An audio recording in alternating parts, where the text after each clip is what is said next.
சில குடும்பங்களில் நடக்கக்கூடாத விஷயங்கள் தொடர்ச்சியாக நடக்கின்றன. இதற்கு என்ன காரணம் என்றால் பரம்பரை சாபம். உண்மைதான், பரம்பரை சாபம்தான். ஆனால் இந்த பரம்பரை சாபம்ன்றது சில பேருக்கு தொடர்ச்சியாக விபத்து நடக்கிறது, தொடர்ச்சியாக அந்த குடும்பத்தில் செத்து கொண்டிருப்பது, இந்த மாதிரி பிரச்சனைகளை எதிர்கொள்ளும் போது அது பரம்பரை சாபம் என்று சொல்ல முடியும். ஆனால் நீங்கள் இயேசு கிறிஸ்துவை ஏற்றுக்கொண்டால் இந்த பரம்பரை சாபம் உங்கள் மேலே பலிக்காது. அது சத்தியம். ஒருவன் கிறிஸ்துவுக்குள்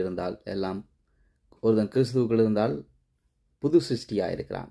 பழையவள் எல்லாம் பழிந்து போயின, எல்லாம் புதிதாயின. உங்களுக்கு ஆதாமிலிருந்து உங்களுடைய குடும்பம் வரை நீங்கள் வரை இருக்கிற எல்லா பாவங்களையும் கர்த்தராகிய இயேசு கிறிஸ்து என்ன செய்கிறார்? நீக்குகிறார்.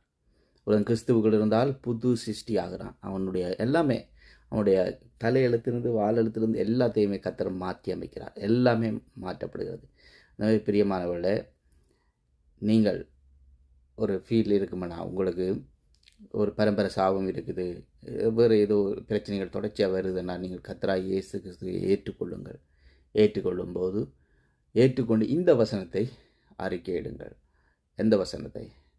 ஒருவன் கிறிஸ்துவுக்குள் இருந்தால் புது சிருஷ்டியாக இருக்கிறான், பழையவர்கள் எல்லாம் கழிந்து போயின, எல்லாம் புதிதாயின என்று சொல்லியிருக்கிற இந்த வசனத்தின்படி எனக்கு என் வீட்டிலே நானும் என் வீட்டாரும் என்றால் கர்த்தரையை சேவிப்போம். எனவே எனக்கு எந்த சாபமும் இல்லை, எந்த இதுவும் இல்லை என்று சொல்லி நீங்கள் அதை அறிக்கையிட வேண்டும். மரத்தில் தூக்கப்பட்டவனும் சபிக்கப்பட்டவனும் எழுதியிருக்கபடி கிறிஸ்து நமக்காக சாபமாகி நியாயப்பிரமாணத்தின் சாபங்களிலிருந்து எங்களை நீங்களாக்கி மீட்டு கொண்டார்.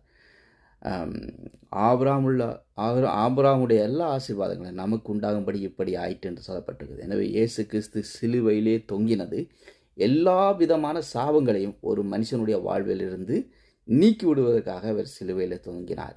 எனவே அதை விசுவாசிக்கும் போது உங்களுக்கு சாபமே இராது. அன்றே நம் ஒவ்வொருவருக்காகவும் மரணத்தை ருசி பார்த்தவராகிய இயேசு மரணத்தை உத்தரித்த நிமித்தம் மகிமையினாலும் கரத்தினாலும் முடிசூட்டப்பட்டார் என்று காண்கிறோம். எனவே இயேசு எங்களுக்காக அந்த சாபங்களை, தரித்திர சாபமாக இருக்கட்டும், நோய் சாபங்களாக இருக்கட்டும், விபத்துகளாக இருக்கட்டும், சாவுகளாக இருக்கட்டும், எல்லா சாபங்களையும் இயேசு நமக்காக ஏற்றுக்கொண்டு சிலுவையில் தொங்கியிருக்கிறபடினால் உங்களுக்கு சாபம் வராது, சாபம் இருக்காது. ரட்சிக்கப்பட்ட விசுவாசிகளுக்கு சாபமே இல்லை. இயேசுவை ஏற்றுக்கொண்ட விசுவாசிகளுக்கு சாபமே இல்லை. இயேசுவை ஏற்றுக்கொள்ளுங்கள், சாபங்களிலிருந்து விடுதலை ஆகுங்கள்.